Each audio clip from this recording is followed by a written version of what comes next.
it sounds like you negotiated the price beforehand versus going in there and just not negotiating anything, because then it'll take all of your energy out if Yeah. you're getting your ass kicked and you didn't negotiate the price beforehand. So was that sort of was that kind of the same thing for you, with just you knowing, hey, I'm going to do this for 3 years no matter what?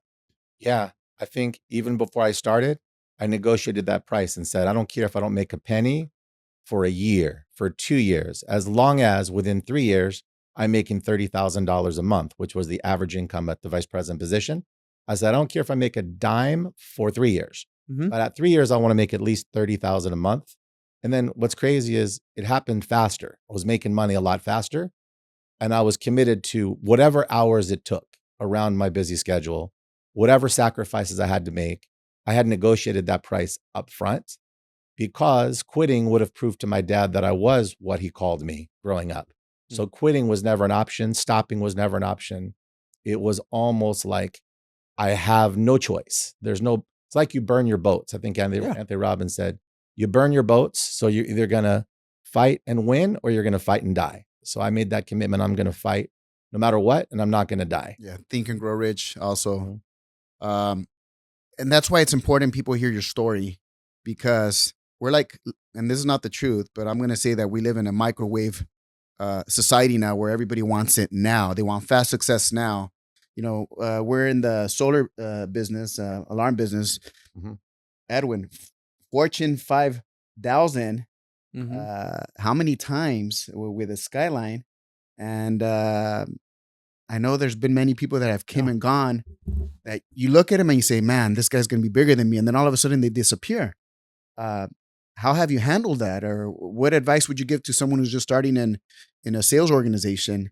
And what I appreciate about what we're up to is we're really not up to sales. If you think about it, we're up to leadership. We just happen to offer whatever products we're offering. But I think number one is consistency, right? Consistency will transform average into excellence. Okay. Like, I think for me, it's always been about consistency, right? And I've always sort of because I wasn't very talented, I thought I wasn't very talented at the time, I should say, but I took on this mindset of an overachiever, and I just got obsessed with repetition. I got obsessed with doing all the boring shit that nobody else wanted to do, like just showing up every day. So when I first got hired at that call center, even though I was very shy and I was very timid, the one thing that I did have going for me is how old were you when you got hired at the call center? 15 years old. There's a story that I love that you tell. Yeah. Where your hands were sweaty. Start from there, because so due to some unfortunate circumstances, my family lost everything we had, so much so that at 15 years old, I had to basically become the head of household. Yeah. And at the time, I was lucky enough to get a job working at a telemarketing company, basically selling long distance over the phone. And again, that's not a very ideal job for someone that's very shy and very timid. But I quickly got the courage to do this job I did not want to do, just in my desperation to help my family out. How old are you? At this point, I was 15.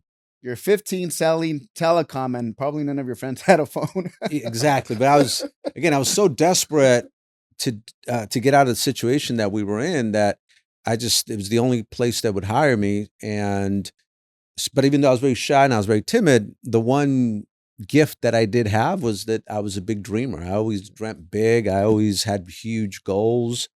And I always felt like God was with me. My mom would always pray for me every morning, every night. So it just gave me confidence that, hey, I wasn't alone. Yeah. And I know it seems impossible, but with God, anything is possible. And sure enough, when I got hired, I had this goal of making, I would always visualize making $100,000 a year by the time I was 21 years old. Mm-hmm. I didn't know how I was going to do it. I just knew that it was going to happen. Mm-hmm. And I think when you visualize, what most people don't teach you is that if you visualize, but you think of the how, you're going to psych yourself out. Because if you think of the how, you're going to say, that's not possible. There's no way that is possible. But if you don't worry about the how and you just visualize and you believe that somehow, some way it's going to happen, and you continue to visualize, what happens is you get a dopamine release. Mm-hmm. That continues to happen every time you visualize. And the dopamine release is really what gets you hooked on your dreams, mm-hmm. right? It's no different than, we'll go a little dark, but a drug addict, doesn't matter how broke he is, he still gets his drug, right? Same thing with an alcohol. somebody that's dealing with alcoholism, right? Yeah. It doesn't matter how broke they are, they get their alcohol. It's because they're chasing that dopamine release. And what happens is your mind will figure out a way to get it no matter what, right? Because your subconscious mind is so powerful. Mm-hmm. So imagine if you got hooked on your dreams because you're always thinking about them. Mm. But the key is you don't think of the how, because again, your mind doesn't know the difference between what's real and what's not. So as long as you continue to visualize it and not think of the how, you're going to be good. The how is the killer of all dreams, because the minute you think of the how, it's not going to happen. Because the minute you think of the how, you say, well, that'll never happen. And the minute you declare it, it's never going to happen. So with me, I honestly never thought of the how. I was just, by 21 years old, I'm going to make $100,000 a year. And that represented for me buying my mom her house and some of the dreams that I had at a very young age. So sure enough, when I get hired at this job, I was, okay, well, if I'm going to make $100,000 by the age of 21 years old, I guess I got to become the manager by 18 years old so I could start making $60,000. Yeah. I just used common sense. And then at that point, instead of thinking about all the negativity on why it couldn't happen, I just focused on the two things that I could control, which was my activity and my attitude. And the attitude was always positive, right? And then the activity was just like, I'm going to take on this mindset of an overachiever. I'm going to get obsessed with repetition and doing all the boring stuff that no one else wants to do, like showing up 6 days a week. The people that were way more talented than I was only showed up 4 days a week. I started getting obsessed with the leadership development training that they had at this company. So for an hour a day, they would train us on just leadership development, communication skills. Well, the people that were way more talented, because they didn't force you to do that, the people that were way more talented never showed up. But I was like, man, I need to work on my game. So I'd always show up to that. They had role playing 20 minutes before we actually started selling. I was always part of the role playing. The people that were way more talented would show up like at 4:05. At 3:40, I was role playing for 20 minutes. And then I remember going to the top guy. Again, it's not that hard. It's actually common sense. I went to the top guy in the company. And at the time I got a Radio Shack recorder. So this would date me on how old I am. And I went to the top guy and I said, do you mind recording? I got one too, by the way. I said, and I didn't know how to use it. Right. And I was like, do you mind recording your pitch? Because I was like, this guy's the top guy in the company. And he was nice enough to record his pitch. And then I basically grabbed the recorder and I started writing it verbatim. I play, stop, and I literally wrote the whole thing word for word. But what was interesting is once I memorized it and then I was able to internalize it and then personalize it, I basically took his confidence because I started sounding like him. My tonality was just like his. I started to walk like him when I was on the phone because we had these headsets and you'd walk around. He used to play with his beeper. I started playing around with my beeper. I literally just did a Kobe Bryant on Michael Jordan. I basically copied all of his moves. But when I knew it word for word, I had the confidence of knowing that he was the top producer. And then what happens is in life, you could only receive what your mind can accept. Yeah. If your mind can accept that you're the best, you're going to be the best. Yeah. And by learning everything the way he was doing it, sounding like him, my mind began to accept, well, he's the top producer in this company. I should be the top producer because I'm doing everything like he is. Uh-huh.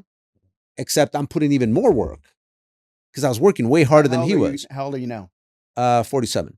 No, not now. But how old were you now in the story? When I did that, 15. So you're still 15. And then I became the supervisor by 16.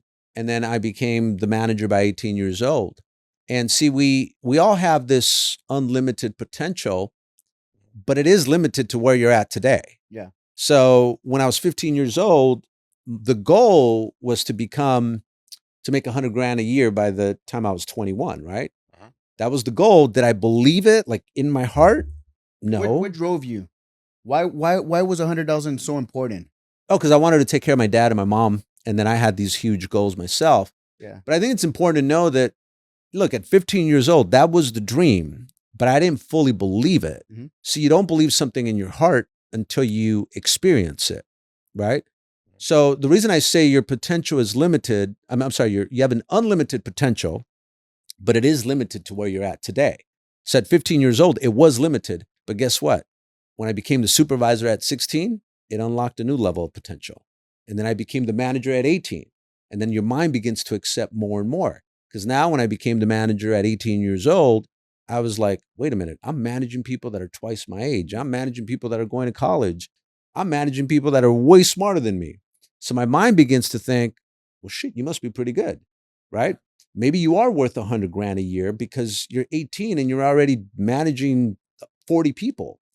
And then, so every step, it's like a video game, unlocks a new level of belief, because belief drives everything. The minute you could eliminate the doubt, you'll literally speak it into existence. But you have to go step by step. And what I've seen happen to many people is they let the fear paralyze them. And because they get paralyzed, they never jump into the arena of uncertainty. Because again, the only way you believe something in your heart is by experiencing it. Well, how are you going to experience it if you never try it? The only way to know if you can make it is by trying it. And most people don't try it because they're so scared. But the minute you actually try it, guess what? You might actually succeed at it. And when you succeed at it, boom, your belief level goes up.